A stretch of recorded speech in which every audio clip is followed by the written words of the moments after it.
So, good morning. Can you hear me? No. You can hear me. Okay. So, good morning and welcome to the inaugural lecture for the new PhD year.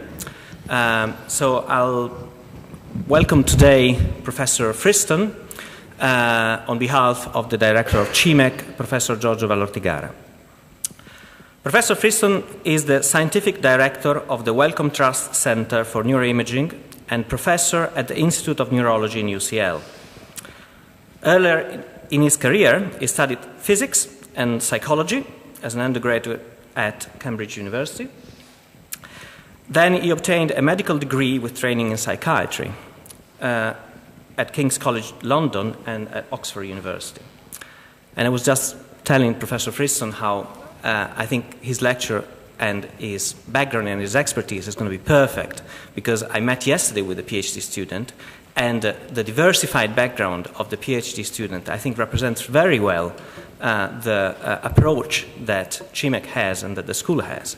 And so I think it's a perfect match for the new PhD students.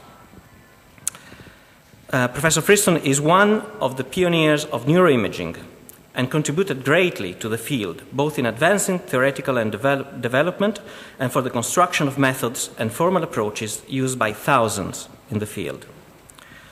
He has led the development of the most popular toolkit for analysis of functional MRI data, SPM, the study of structural differences through quantification of voxel-based morphometry, and the study of online interactions between brain regions via dynamic causal modeling. The impact of these methods and formalisms on the field cannot be understated, and they constitute a common reference for describing structural and functional data. Professor Friston is also a relentless innovator, with numerous contributions to various domains of study, such as modeling of diseases, the implementation of formal Bayesian models for modeling neurobiological processes, and most recently, the development of a formal framework for explaining how the human brain processes and samples information given prior knowledge. Professor Friston has been the president of the International Organization of Human Brain Mapping and received numerous international recognitions. Just to mention a few, in 2006 he was elected Fellow of the Royal Society, and in 2008 he received a medal from the Collège of France. So it's a great pleasure and honor to have him today, so please join me in welcoming Professor Friston.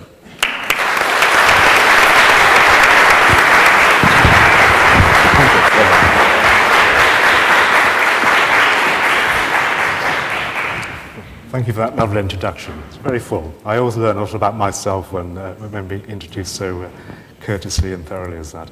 It's also a great pleasure to be here. It's a wonderful place. You know, the environment's absolutely splendid, and been very impressed by the academic prowess and the clear ascendancy that all the people I've spoken to and the groups I've spoken to are demonstrating. And I'd also like to extend my welcome to the new PhD students. So where are you? Put your hand up there. There you are, all in 2 rows. That's very nice. Welcome.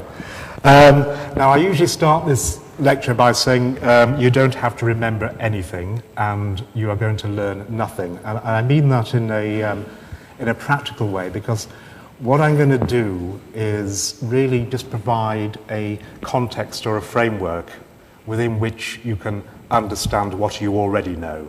So this is more a synthesis of different perspectives within a single point of view. And the point of view is basically that the brain actively generates and constructs explanations for its sensory input.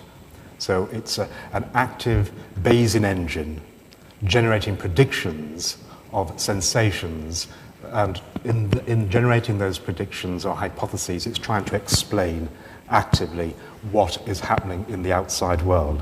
And what I'm going to do is take that idea and contextualize it in terms of developing the underlying basic premise, the fundaments, in a very abstract way. In fact, I'm going to use simulations of a very abstract thing, which will be a primordial soup. and then using exactly the same formalism in differential equations, use those ideas to try and understand the dynamics and the organization of the brain. And we'll conclude with a simulation of a fairly advanced capacity of the brain, namely to observe one's own actions and the actions of other people. So we're going to go from primordial soups to action observation in 50 minutes. You ready? So let's start with a question posed by Schrödinger. I'll just read this out because it's a fascinating question. How can the events in space and time which take place within the spatial boundary of a living organism be accounted for by physics and chemistry? So this was his, one of his phrases from his famous monograph or essay, What is Life? In this question, though, there is a deep challenge. It is the notion of a spatial boundary. And of course, if an organism or any self-organizing system, biotic system, exists within a spatial boundary, it must possess a spatial boundary. So we have to understand what maintains the integrity, both functional and dynamic, of the spatial boundary of any arbitrary system. So that's the challenge we're going to set ourselves for the first third of the talk. We're going to get the answers and then apply them to the brain as a self-organizing system. So as Schrödinger would acknowledge, the boundary itself is a statistical object, is a probabilistic object, and in probability theory, a boundary is usually referred to as a Markov blanket. So this is if you haven't come across this concept before, think of it as a collection of states or variables that insulates you from the outside, in the sense that if I wanted to know anything about myself, I would only need to know the states of my Markov blanket, and I wouldn't need to know anything beyond that blanket. So it induces a conditional, if you like, independence between some internal states and some external states. So more formally, what I've done here is just to try and cartoon this. Is this, have I got the wrong? No, it's just important. Oh, brilliant, thank you very much. That's perfect. So let's just look at this notion a little bit more graphically or formally. What I've done here, I'm associating the variables or the quantities that would describe any arbitrary system, from a virus to a vegan, with these nodes or circles here. And the dependencies amongst these time-varying quantities by these arrows or edges. If I take one or a collection, for simplicity, I'll just take one state here, and I'll call that the internal state. Then the Markov blanket is defined by the parents, the children, and the parents of the children of those states, or in this example, that one state. So this would be the Markov blanket of this internal state here, and these would be the external states. And there's one further aspect of this Markov blanket that must exist for any system that has these causal dependencies that are not complete, not all to all. And that further partition is in terms of states that are and are not influenced by the internal states. So here we have states that are not influenced by internal states, and here we have the Markov blanket that is influenced by the internal states. And I'm going to call this bipartition of the Markov blanket a partition into sensory and active states. And the reason for doing that is shown on the next slide. What I'm going to do is invite you to think of this sort of four-way partition of the states of any random system, dynamical system, from the point of view of a cell or indeed a brain, where we have all the internal states, the intracellular states of a cell, all the concentrations of its internal constituents. They will constitute the internal states, and then we might associate the active states with the actin myofilaments that support the structure, the skeletal structure and movement of the cell, and those support the cell membrane or the cell surface, which I'm going to associate with sensory states that are subject to influence from external states on the external milieu of the cell. And in exactly the same way, I'm going to associate or you can associate the internal states of the brain, the activity of every cell in the brain, the connection strengths that wax and wane, anything that you need to write down to specify the state of the brain at this point in time. Those will become internal states.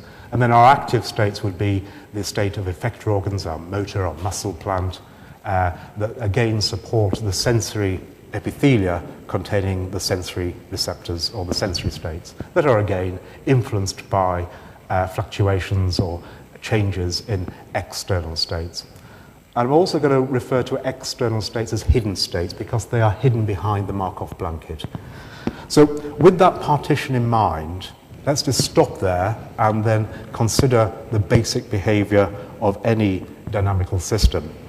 So I'm going to get a bit abstract here and ask you to think of any system comprising all of these states in terms of a trajectory through some state space. So I've cartooned that here in terms of this, what's called a random dynamical attractor. So the states just change as a function of time, tracing out a trajectory in two states here, but imagine there are thousands, millions, possibly an uncountable number of states describing this system. And what I'm going to assume is that this system exists in the sense that it is ergodic or that it has some probability measure. In other words, these trajectories can be regarded as reporting the frequency with which particular states or positions in state space are visited again and again and again, the probability that they are occupied. So if these states were X for any given system, say me, M, then this can be regarded as a probability distribution over the potential states that I occupy. Now, I'm going to try and suppress the number of equations here, but if you allow me two very important ones, these are probably the two that I have in fact used. This is the Fokker-Planck equation, also known as the Kolmogorov-Forward equation, and also nicely the master equation. So it's perfectly okay to show the master equation in the presentation. And what it does is it describes the evolution of this density.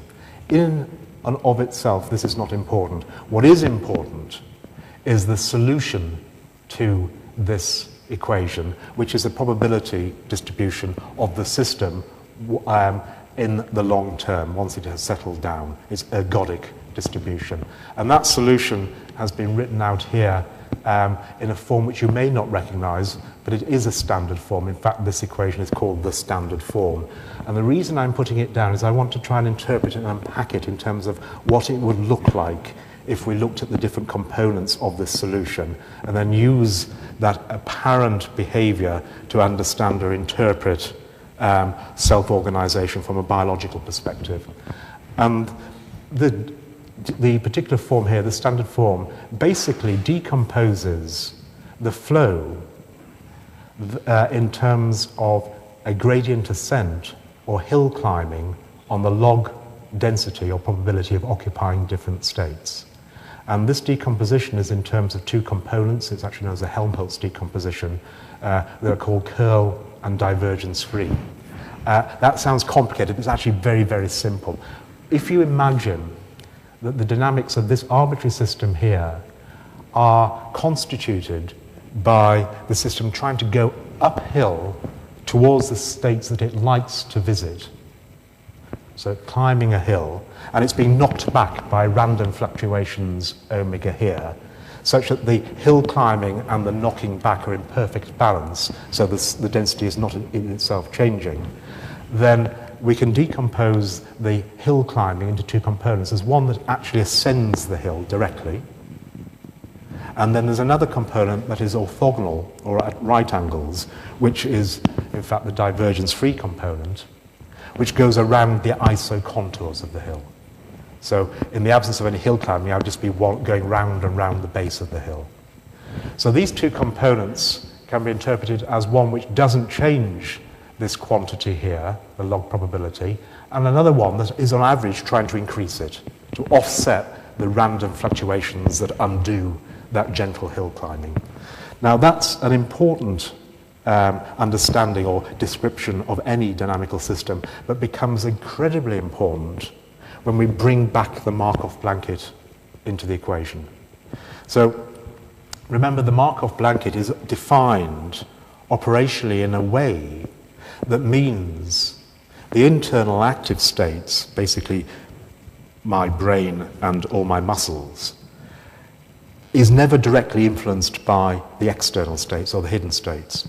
And yet this decomposition, this sort of nuanced hill climbing flow or behavior still applies. But in this instance, the hill climbing is not a function of the hidden states or the external states. So there's nothing remarkable about that. This is just the standard form marginalized over the hidden states, until one thinks about the different interpretations of this standard form here. So if I just saw this system and I knew its Markov blanket, what would it look like? How would I interpret it? And there are a number of very important interpretations that all rest upon how you understand or interpret this quantity here. I've just listed a few of the very important ones because they all speak to global theories, grand theories of life and the brain or the neuroscience and self-organization. The first one is relatively simple.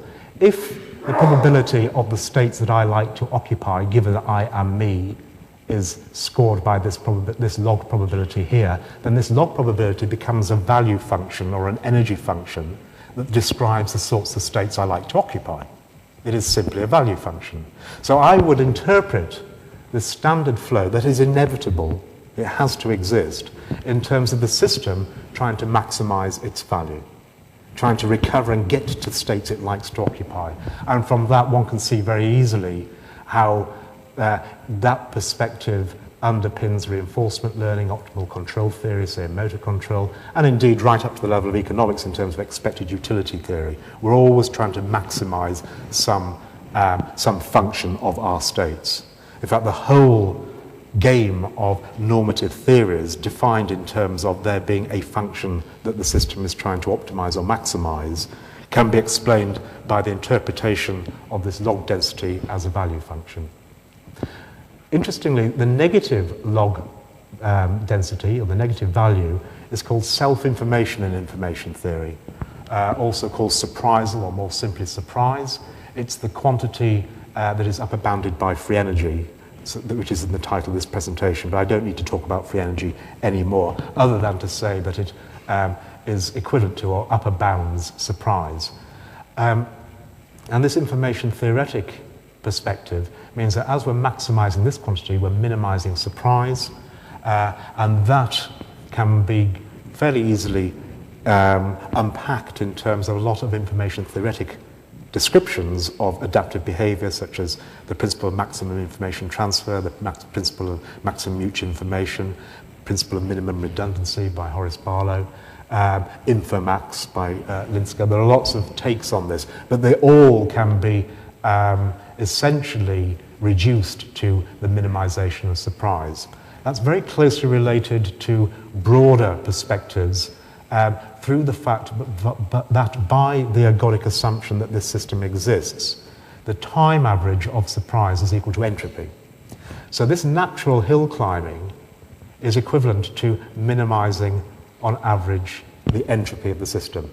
In other words, it would look as though the stuff inside the Markov blanket is locally resisting the second law of thermodynamics, resisting a natural tendency to dispersion and decay and disorder, unpredictability, which of course is at the heart of self-organization and cybernetics. And to put these notions very, very simply, and Ross Ashby did put them very, very simply, all that this is saying is that biological systems have a homeostasis. They keep things within bounds. They resist a natural tendency to dispersion.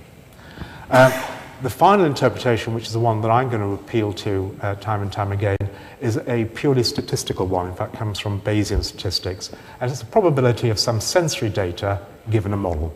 That's the log model evidence. Sorry, it's a model evidence, and value becomes a log model evidence, and surprise becomes a negative log model evidence. And this quantity is the holy grail of most statisticians, evaluating and comparing the evidence in some data, in some sensations, for a particular model of those data. Because you have to model them, because you can never see these hidden states. by virtue of the Markov blanket. And that perspective leads us to the Bayesian brain hypothesis, active inference, which I will talk about, and predictive coding. And those ideas were first clearly articulated by Helmholtz, which we'll see in a second. But before we do that, what I want to do is just illustrate those two aspects of these interpretations. This notion of, well, let's just see how we're going to simulate it first. What I'm going to do is I'm trying to illustrate some of these emergent interpretations, emergent behaviors that have these interpretations by using a completely arbitrary nonlinear random dynamical system that I just picked out of the blue to show the sorts of behaviors that we're talking about. This particular system comprises about 120 little macromolecules, each with an electrochemical state, 3 states that are described by the Lorentz attractor. These are the dynamics that, in a simple way, predict convection in weather pattern formations. Very simple set of equations that you can find on Wikipedia that have this nice butterfly attractor here. So each of these little cyan locations is a location of a molecule. These dots represent the states which move around quickly, modeling electrochemical dynamics. And crucially, the molecules attract and repulse each other over the short range, where the attraction depends upon the synchrony of the electrochemical states. It really doesn't matter how you can play around. It doesn't really change the nature of the simulation. So here is this little soup where I've just colored the locations in terms of the phase of the electrochemical states, just to show you typically how fast they change. And here, as a function of time, the electrochemical states, with 1 in blue, and the physical location, showing occasional catastrophic explosions as one of these little molecules is expelled to the periphery and then slowly collapses back into this little well containing the primordial soup. So it bubbles away there gently. Now, our game now is to see if we can find any evidence for life of the sort that I've just described within that dynamic.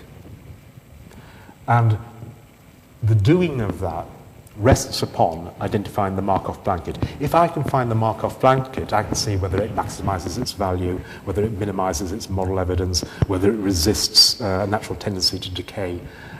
So the first job is to find the Markov blanket, and that is actually very easy. I won't bother describing how, just other than to tell you, you appeal to something called spectral graph theory to take the eigenvector, the principal eigenvector of a matrix encoding the parents, the children, the parents of the children, and that identifies a little collection of internal states, 8 internal states here, the blue states here, large blue circles, that have formed a little ring with a tiny little tail or cilium that's wiggling around.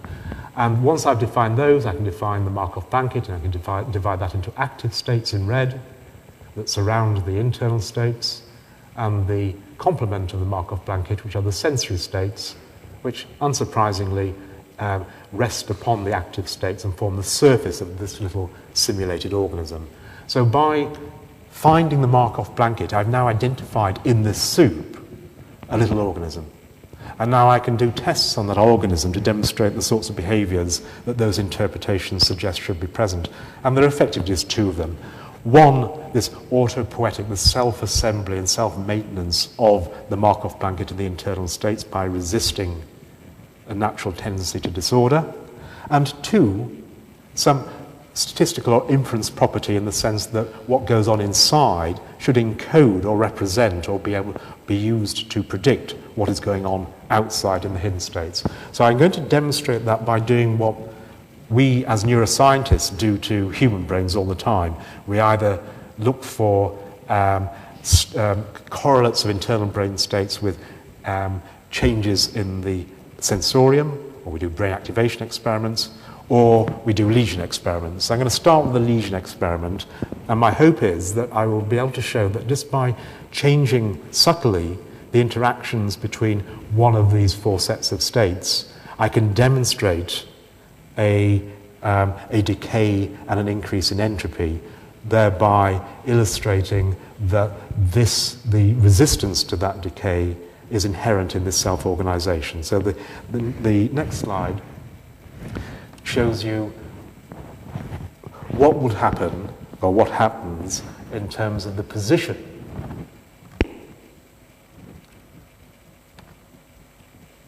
We'll just wait patiently. I think it's got confused by its moving. Oh, there we go. So here are the positions of the elements of the little organism here over 512 seconds without any lesion. And here are the decay, the loss of this autopoiesis, or the loss of this structural homeostasis, induced by making it blind, by destroying the sensitivity to external Newtonian forces in and only in the sensory states, by paralyzing it, by rendering the active states insensitive, and finally by giving it a brain insult or a stroke by changing or lesioning the internal states. And in every case we see this, basically the system just decays and dissipates into the environment. It dies, which is quite sad. So the next illustration is the illustration of this predictability, this inference, this modeling of the external world. I'm showing one example here to illustrate the sort of thing that emerges from this, effectively what's called generalized synchronization between the internal and the external states that are separated by the Markov blanket. And what I've done here is ask if, given the electrochemical internal states, can I predict the motion of external states?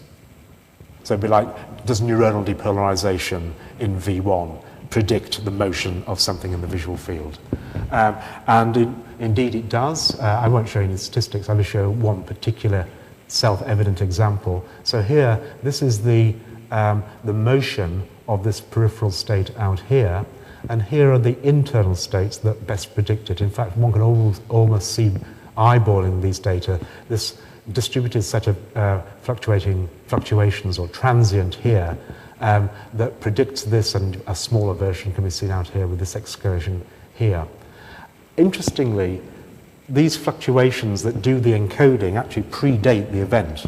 So it's a tricky question as to whether the event here has been registered and sensed by the organism, or whether the organism actually, or the internal states through the active states, actually caused this through, if you like, waves of propagation or generalized synchrony through the Markov blanket. In the same way that you never quite know in, say, a saccade, an isoccadic experiment, whether the responses are visually evoked or whether you're looking at the oculomotor drive to the saccadic eye movement. There's a circular causality here because this agent is effectively causing its own sensations because it is intrinsically embedded within the environment. So just to summarize these basic behaviors, the existence of a Markov blanket necessarily implies a partition of states into hidden states, their Markov blanket, which can itself be divided into sensory and active states, and external or hidden states. And because active states change but are not changed by external states, they minimize the entropy of internal states in their Markov blanket. And this means that action will appear to minimize, or maintain, the structural and functional integrity of the Markov blanket by minimizing the entropy. And that's very similar to Varela's notion of autopoiesis. Internal states appear to infer the hidden causes of sensory states by maximizing Bayesian model evidence, and influence those causes, the causes of sensory states, through action. And we're going to call that active inference. So that's the basic behavior that I want to now revisit in the context of neuroscience and see if we can see those sorts of behavior applying to neuronal dynamics and the way that we sample our world. Now, I'm taking my lead here from these intellectual architects, and in particular Helmholtz. And he articulated certainly the Bayesian perspective, I think, beautifully in this phrase, objects are always imagined as being present in the field of vision as would have to be there in order to produce the same impression on the nervous mechanism. And this idea has been championed in psychology and perception by people like Richard Gregory, who proposed the notion that perception is hypothesis testing, that the way that we perceive is by confirming or disconfirming hypotheses about the causes of sensory input, using that sensory input as a test of those hypotheses. That idea has been formalized by Geoffrey Hinton, Peter Diane and colleagues in machine learning, borrowing ideas from Bayesian probability theory and statistical physics, particularly variation-free energy. And these are the people who formally I've taken most of the inspiration for the work that I'm going to be using to illustrate these ideas. I think this phrase is nice because this notion of an impression fits very comfortably with the notion of this Markov blanket that acts as a veil, a shroud, separating you from the external events that are projecting their impressions upon that blanket or veil. And your job is to work out what is happening behind the blanket, to try and infer and understand and explain, in this instance, what caused the shadows on the Markov blanket or the veil. Just to illustrate that, or to sort of unpack that for those people who like philosophy and its history, this is very reminiscent of Plato's allegorical cave, where the notion was that we, or the plebeians at least, are all prisoners in a cave, and all we see are the shadows of real performers or objects or animates in the real world being back illuminated from a fire or sunlight here to produce shadows on the back of the cave. Now, I think that Plato, I'm no expert in this, but I think he was using this allegorically as to explain that if you had a philosopher, he could kind of explain that to you and you would be enlightened. However, I think that the metaphor has a deeper meaning in the sense that we are all perpetual, perceptual prisoners that are contained and imprisoned by a Markov blanket, and I don't know that there is any true enlightenment. To show that in slightly more formal terms, I'm going to go back to our standard form, our standard hill climbing equation that must apply to our internal brain states. And what I can do is actually write that standard form, that equation of motion, as in terms of the divergence-free and the curl-free component, where I'm expressing the curl-free component in terms of something called a prediction error.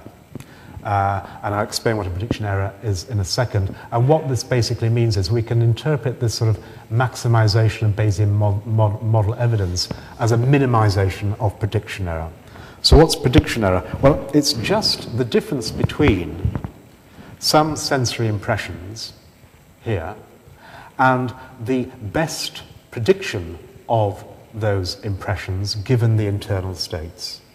So if I can find some generating function or mapping of the internal states to produce the best prediction of the sensory states S here, the difference between the two will be the prediction error. And therefore, we can interpret the changes in internal brain states as trying to minimize the prediction error between what is actually sensed and what we predict will be sensed. And in this example, I've shown here the internal states encoding or representing a howling wolf as a best explanation for this shadow. It's important to realize that you never know the true causes. The true causes, this is a very sweet picture. In fact, it was a little pussycat. It wasn't a wolf at all. However, if you didn't know that, it would never matter. And in fact, on average, you would be Bayes optimal, assuming the cause was a wolf, not a cat. The point I'm trying to make here is that the predictions, the hypotheses, are not necessarily true and are always fantasies. And in that sense, the brain is literally a fantastic organ. It generates fantasies to explain its sensory inputs. Right, so we haven't spoken about action, but this schematic, I think, just highlights the simple relationship between action and perception. What I've just said is that one can interpret this necessary imperative to maximize model evidence or minimize prediction error as minimizing the difference between sensations and predictions. Now, clearly, we can understand that minimization in one of two ways. It can either be that we're changing the top-down predictions to match the sensory input, and we're going to associate that with perception, or we can change the sensory samples through action to match the predictions, and we're going to think about that in terms of action. In other words, active sampling to make our predictions come true. This will be an equivalent perspective on this underlying dynamic. And I'm going to try and illustrate that in the last few minutes just by giving you a few examples. Before I do that, let's just think about the nature of this mapping, this generative model or generative mapping from internal expectations or internal states that encode those expectations and the sensory predictions. So what I've done here is just taken us into the world of hierarchical models or mappings. My motivation for that is clear that the world is hierarchically composed, and also if the internal states recapitulate the causal structure of that hierarchical world, they should also have a hierarchical anatomy, and indeed they do, with the famous Van Essen-Fellman diagram in the background here.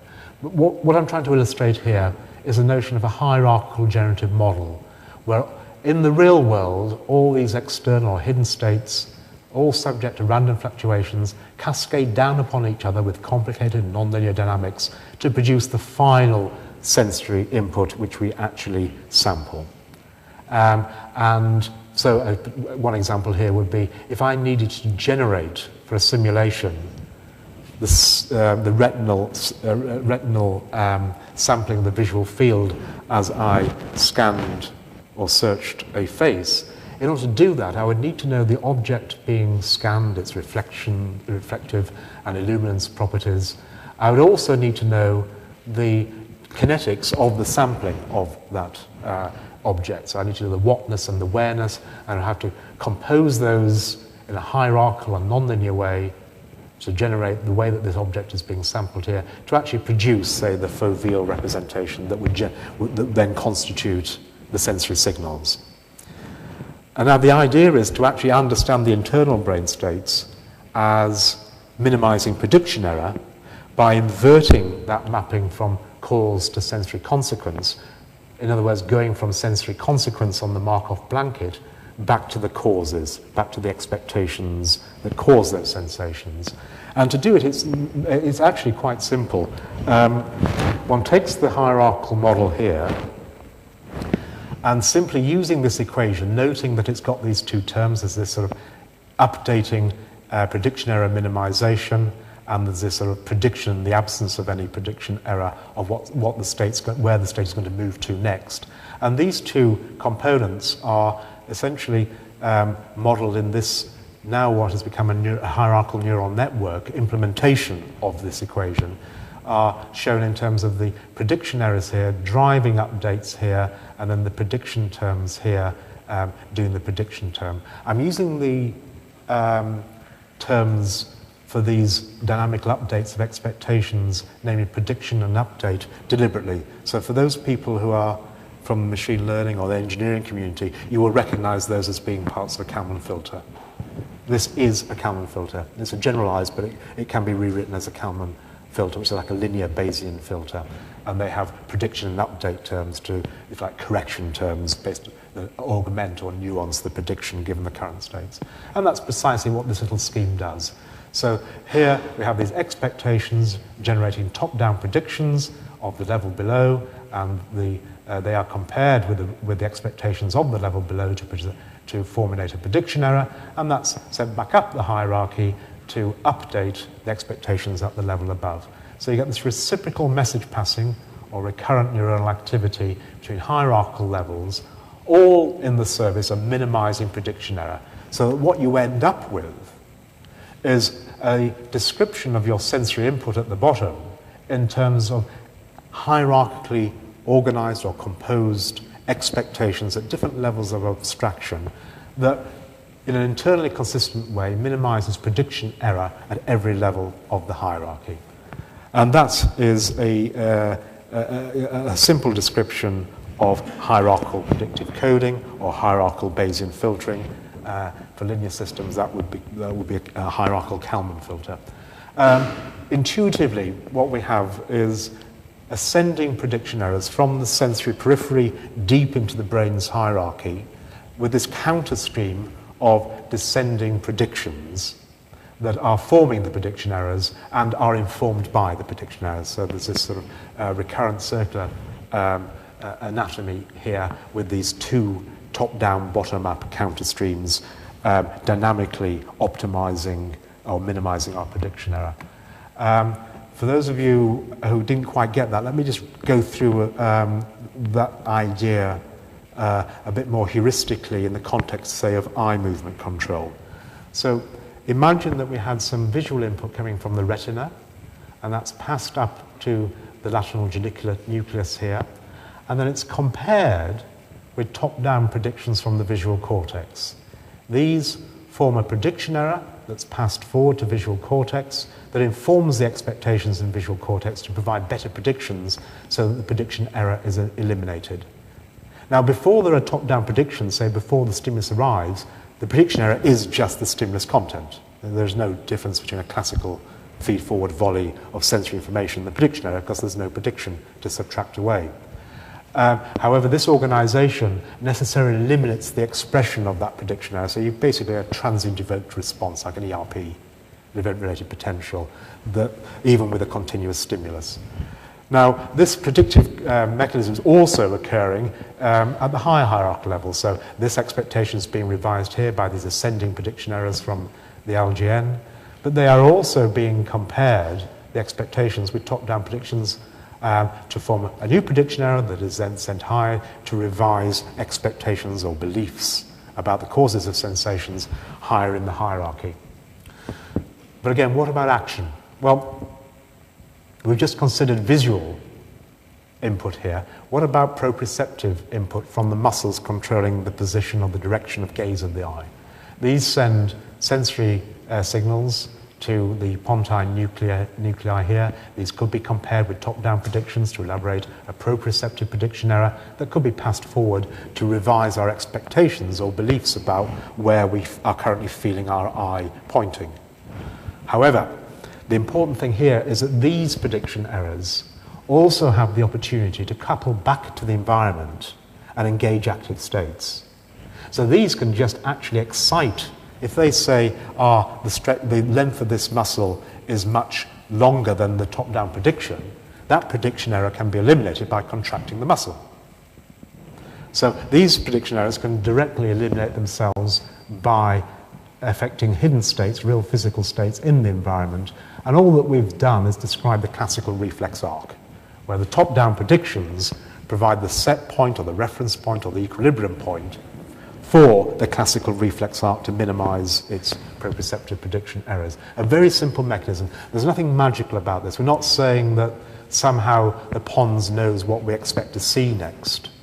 Well, it does know exactly what it expects to feel next in a fairly low-dimensional, say, 6 oculomotor muscles. And it has, the brain has very precise predictions about what it expects to feel. And these predictions can be fulfilled very, very quickly and very, very efficiently by oculomotor reflexes.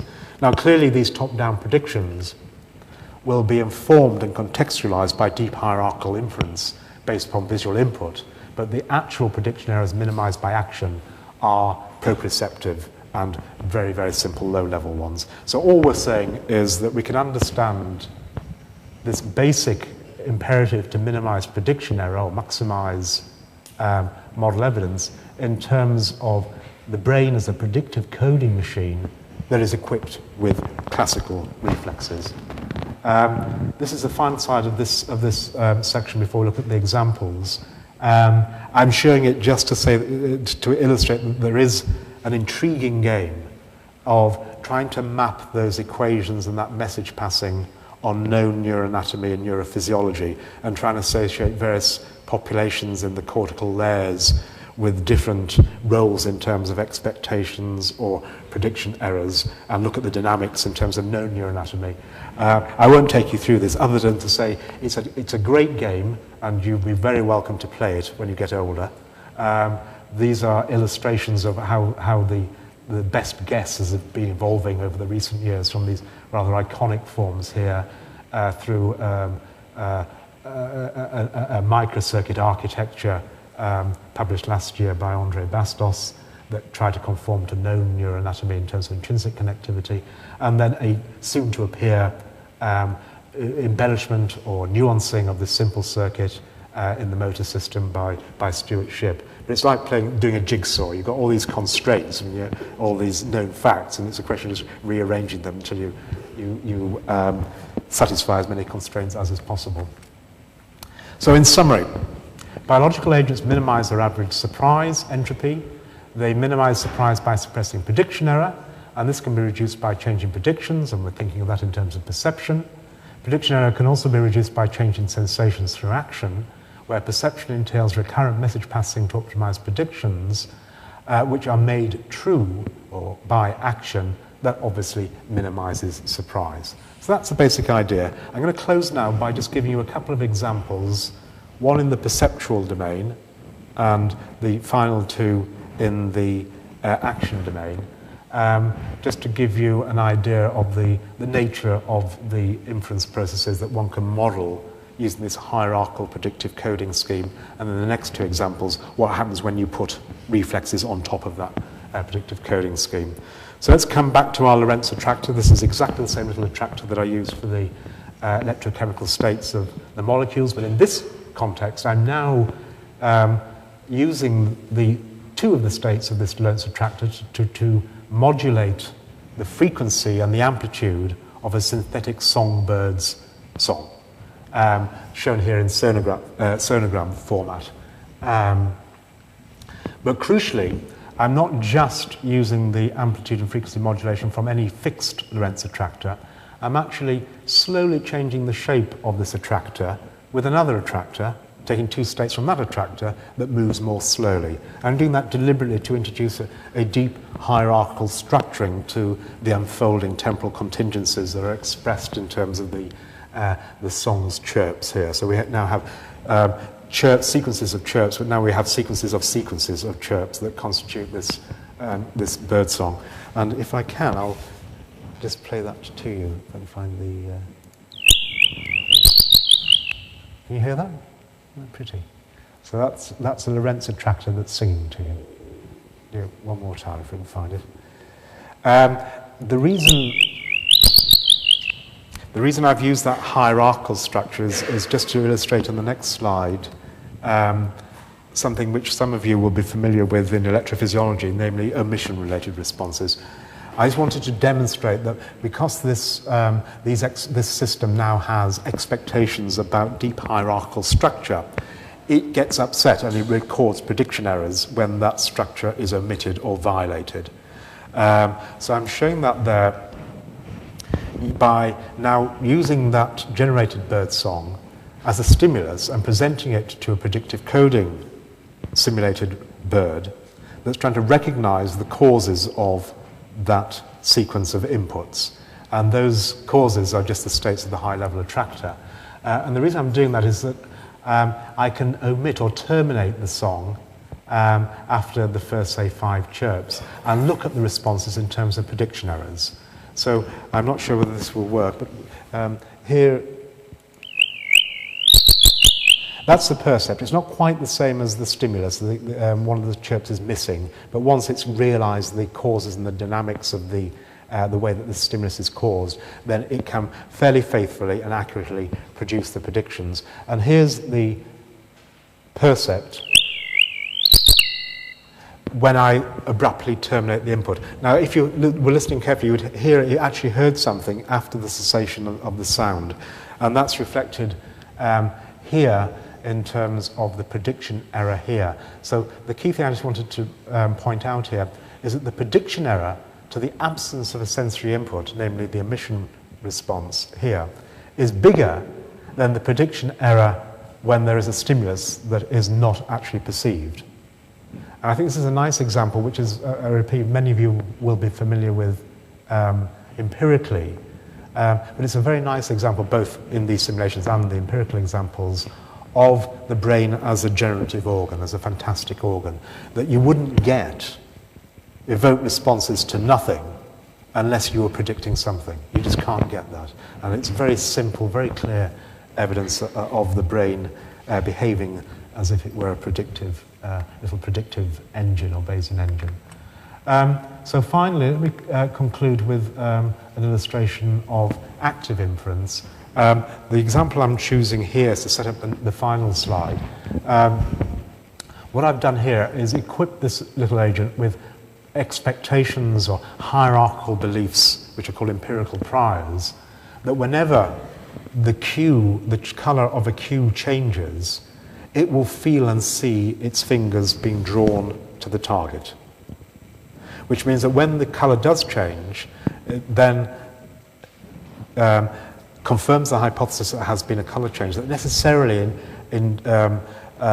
engages an invisible spring or elastic band. So it expects to feel and to see its arm reach towards the target. And that's exactly what happens. And with this very relatively simple setup here, you can simulate quite gracefully simulated cued reaching movements using this sort of invisible spring that does not exist in the real world, but it exists in the agent's model of the world. But remember, the real world is caused by this active state, this active sampling of the world. So if it exists in terms of the agent's beliefs, it also comes to exist in the real world, or effectively so. And illustrating now a sort of generalized synchrony that's being skewed towards the beliefs of the agent. I wanted to show you that example because what I'm going to do now is make the target invisible and make the target move. And I'm going to make the target move in a stereotyped way to produce handwriting-like behavior. And the way that I'm going to do that is just by giving it expectations that the target will be attracted successively to these unstable fixed points generated from a heteroclinic cycle. That's a dynamical systems description. Also, we can think of this as a central pattern generator that controls the location of some fixed points in a Euclidean space that attracts the arm with this invisible spring and produces predictions of sensations that, when fulfilled, look very much like handwriting behavior here. Now, one of the reasons I've chosen to show you this simulation is that it makes a number of key points about the nature of predictive coding and the nature of hierarchical inference, or this interpretation in terms of hierarchical inference. Notice that these top-down predictions, these descending predictions, are proprioceptive, but they're also providing predictions of visual input, which means that we, in principle, could use exactly the same expectations to explain visual input in the absence of proprioceptive input. And I can simulate that just by turning down the gain or the calibration or the precision of the proprioceptive input, but maintaining the visual input. And if I do that, then I can simulate the sorts of observations that one would make under action and action observation, in the sense that if this agent sees its hand move, but can't feel it, it's like watching another person's hand move, or watching passively action, because it can't feel, nor can it emit actions, because the proprioceptive prediction errors have no influence anymore, because I switched off their gain or their precision. If I now do these, sort of run the simulation under the original context, just generating action, and then plot the activity of one of these 5 neuron populations here, as a red dot whenever it exceeds its half maximum activity as a function of where it is in this Euclidean space, then I get this profile of responses under action and this under action observation. And this is a nice metaphor for something called mirror neurons in the brain. Again, most of you will know what they are. If you don't, it's just the observation electrophysiologically. But there are certain populations that respond coincidentally to doing a movement and watching somebody else doing the same movement. And that, I think, again, beautifully illustrates the concept that this is trying to speak to. that these are amodal conceptual representations producing either proprioceptive movement predictions that cause actual movement, or they could be visual, or they could be in another modality. In and of themselves, these are schemata, they're contingencies of an amodal sort that can be engaged either by visual prediction errors or proprioceptive prediction errors, or they can be used to predict action through reflexes.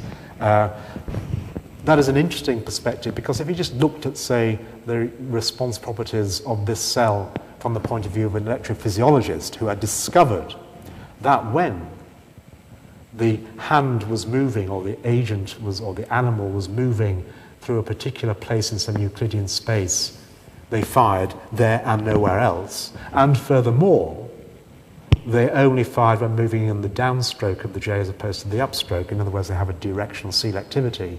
You would say a number of things. You'd say, I've discovered hippocampal place cells. I have discovered classical receptive fields that have both place and direction selectivity. Or you, if you're a motor electrophysiologist, you might say, now I've found the dynamical correlates, the central pattern generators, underlying this rhythmic movement. And all of these perspectives would be absolutely correct.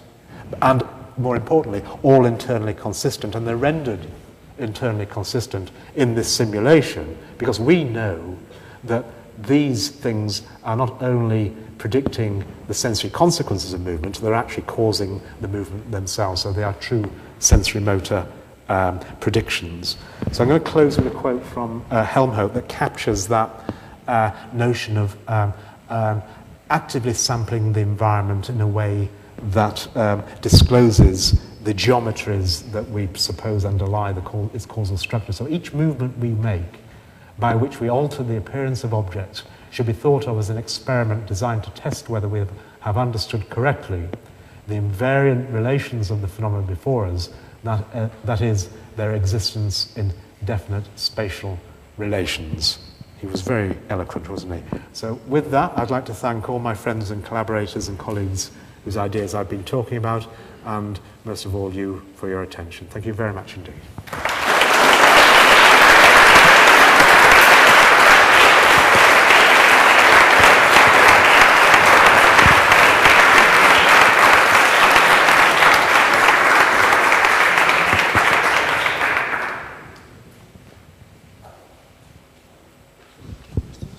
Yes, I love taking questions, if everybody's not too tired. Are there questions from the audience?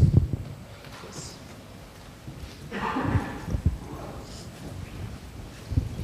Thank you.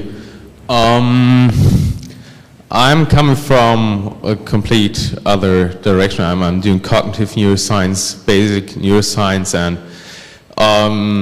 the small amount I'm actually able to understand from your talk, and I've heard your lecture the second time now, is that you're implying that we should think more of the brain as a system, as a complex dynamic system that's actually an organ to make sense out of all the sensory input and also all the input that it receives. And I think we're more and more moving into that direction with electrophysiology and all the research we are doing. What I would like to ask you is about the implications for our line of work. So what could, in our line of research, what could we do to understand the brain better, to prove to prove your implications and your theories that you are presenting here? I mean, practically, I think combining your empirical electrophysiology with modelling studies, I think practically, it's a really simple answer. But if you really want to understand what's going on, and you can generate a little Bayes optimal or some normative optimal coding scheme that actually does the job that you're studying, the processing that you're studying, in a neuronally plausible way, you there have a formal model that makes very, very particular and specific predictions, both about the dynamics and the specificity of the evoked responses.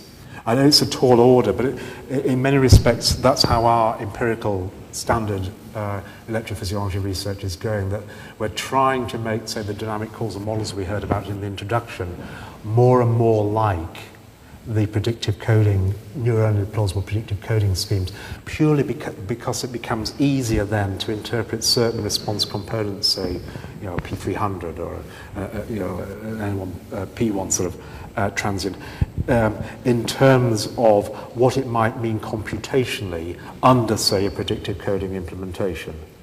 What I didn't say, and I think it's relevant for the empiricists here, or certainly the electrophysiologists, is that people like David Mumford and many, many people, and there's lots and lots of circumstantial evidence to suggest that it is the case, that if the brain is using some form of Bayesian filtering, i.e. that's a posh name for predictive coding, then the prediction errors that are subject to the Kalman gain or that constitute the prediction errors in predictive coding are likely to be encoded by the superficial pyramidal cells. Now that's very important because it is those cells by their geometry that predominate in the generation of ERP and LFP signals. So unlike fMRI, where you don't know quite which population you're looking at and you don't know whether it's excitatory or inhibitory, there may well be many more signatures and specificity in EEG and MEG data that allow you to get in there. Another thing which is starting to fascinate people is that just taking, I think, your astute and nicely summarized take-home message that the brain is a complicated dynamical system. I don't think anybody would deny that is the case, and you're absolutely right. I think we have to understand how that complexity in terms of principles of organization that are inferential in nature, that can be cast either in terms of information theory or in terms of inference, as I've done here. But the dynamics of them and the asymmetries and the structure you get in that those complex interactions tells you a lot. And in particular, the reciprocal message passing and the asymmetries between the differences in the nature of top-down versus bottom-up signals in this dynamic context starts to put very interesting questions to classical characterizations of the sources of bottom-up and top-down signals in terms of, say, gamma and beta, in terms of time-frequency resolved induced responses in electrophysiology. So you wouldn't know this unless you'd actually written down models of this message passing in silico and thought about them being enacted in vivo, and then thinking about the sorts of things you'd expect to observe. So that would be, I mean, it is a tall order, but we were discussing, there you are. We were discussing before about the whole point of you lot here is that in principle you have all the intellectual technology and skills available to you. You've got the cognitive neurolinguistics, you've got the machine learning, you've got the expertise in sort of Bayesian modeling, computer science, and the cognitive neuroscience. So if you can exploit that to make models of the system working in silico that are biologically grounded, you should be able to make very strong predictions about the dynamics you're actually observing electrophysiologically or with fMRI. And that's the way we try and do it. We don't have as many people as you there. So we're a bit slower. Thank you.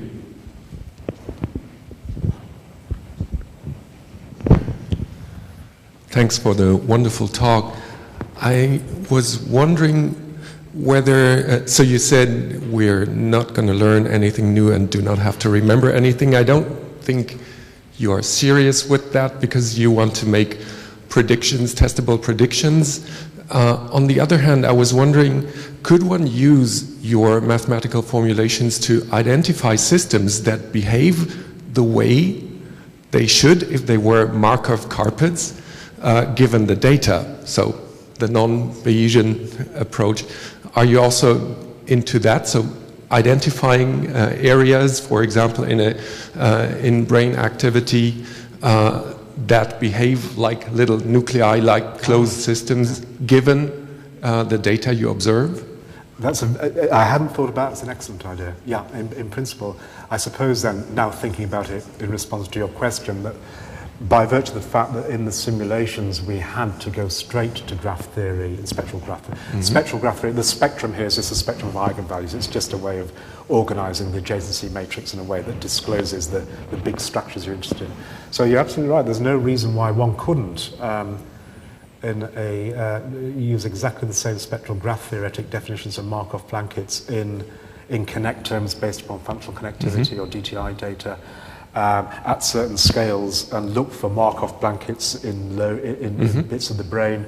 And certainly theoretically that would be quite consistent with the application of the free energy minimization or the surprise minimization implicit in the existence of those blankets, in the sense that there are papers showing that even the dendritic tree can be, the message passing electrochemical and depolarization wise in the dendritic tree can be thought of in terms of Bayesian inference, where the tree is trying to model and predict its presynaptic inputs that represent its external milieu. And so that has its little Markov blanket at the cellular level. And one can imagine the same story, Markov blankets living inside Markov blankets right until an economics level. And indeed, that has to be the case. So for any one system, there is no one Markov blanket. There are probably an uncountable number of Markov blankets, and many of them will be nested within each other and in principle amenable to empirical analysis.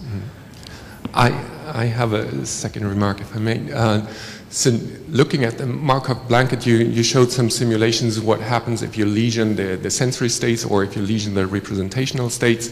So in one of the main tenets of cognitive neuropsychology is that nothing new comes when you through a lesion. The system doesn't really change. Is that also your impression from, or is that also your view? If you change the representational space, will there be new systems emerging possibly?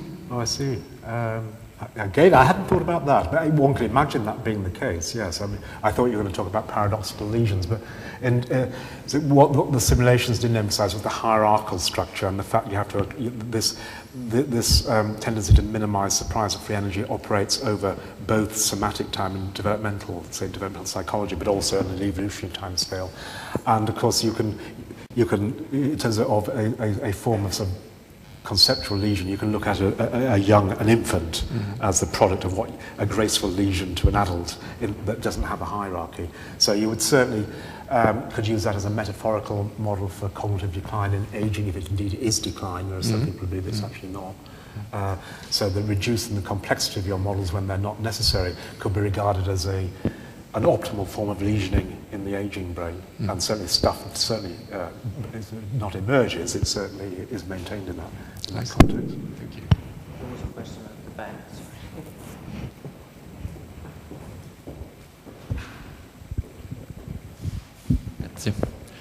Thank you for this nice talk. I just had a theoretical question. So what would happen in the case that I would be in a room in which I cannot predict, not reduce my prediction error anymore?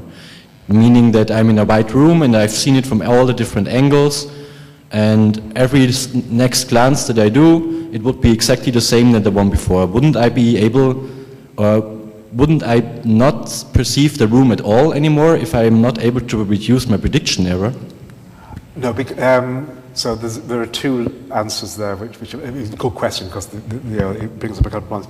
The expectation, when I said the prediction error eliminates itself or is self-suppressing, self-destroying, that destruction leaves the expectation elevated. So in principle, a Kalman filter would obviously infer that you'd reached a stationary or a fixed point, and that expectation would be consistent with that. So the expectation or the belief doesn't decay, just the prediction error. So technically speaking, in the absence of any prediction error, you will have found your optimum belief or expectation for that stationary environment.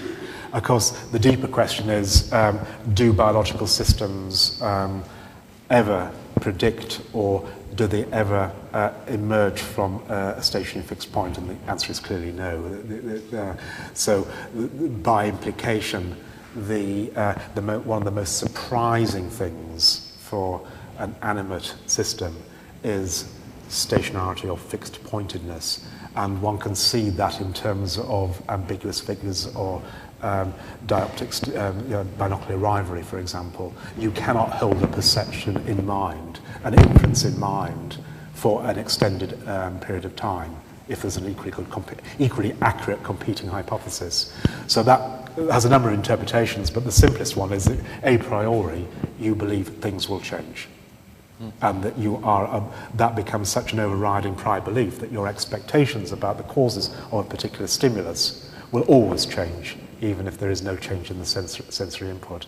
I think that's generally true, and, and then you get into interesting arguments about exploitation versus exploration versus exploitation, various principal explanations for visual searches, for example, that all rest upon the belief that you will search in a principal and dynamic way, and there is no sort of stationary beliefs underlying that behavior.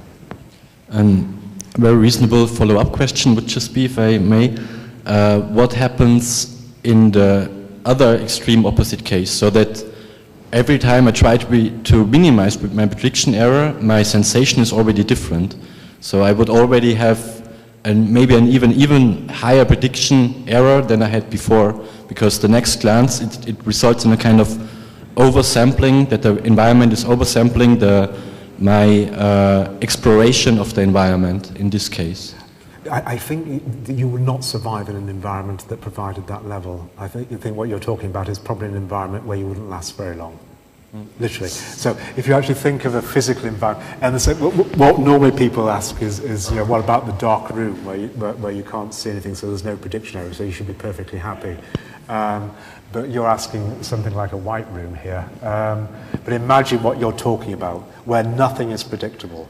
And it's not just your beliefs about your skin temperature, your girlfriend or your dog. These are beliefs about your physiological status. So if you can't predict your heart rate, you can't predict your blood osmolality, you can't predict your blood pressure, you're not going to survive very long in that environment.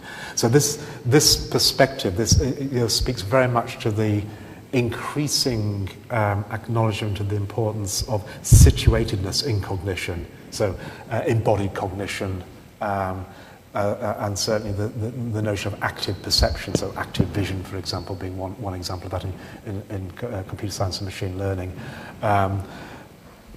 So that you cannot divorce the system from the environment in which it is engaging and exchanging with. So the environment has to be compatible and predictable, but also dynamic, to support you as an inference machine in it. If you can't infer it, you will be subject ultimately to the destruction of that Markov blanket, and you will decay. I hope that doesn't happen. It will happen to us all eventually, but we try. Final question. So the framework seems very forward-oriented, but sometimes it seems to me like our system, in certain cases, reinterprets the past. So it implements hypotheses in a sense of, one can call it post-diction. In a sense, I think classic examples are like the Berman effect, where you have a tone. If you have a tone and white noise, you hear tone and white noise. But if you have a tone, white noise and tone, your phenomenological experience is a continuous white tone. That is, how would that fit into your system? Is it the case that upper levels have a longer temporal integration fields, or in this discrete time dynamic systems they have similar integration fields, but they actually operate over the past as well, rather than being just forward-looking? Well, you've just answered your own question. I prefer, and I'm familiar with and can model the first one. So as you say, generally what happens is, perhaps just standing back for a second, because it's very courteous of you to say my framework. This is your framework. So when I say you will learn nothing, it's your job to put your intuitions, and you've just done that. I'll give a lovely example, within the framework that is formally constrained by what has to happen, and provides a graceful link between optimal control theory and Kalman filtering and autopoiesis. In your case, I would imagine that you would build, or you would appeal to a hierarchical predictive coding scheme, or Kalman-Bucy filter, where exactly as you say, the higher levels have longer time constants. They have much more extended temporal integration windows.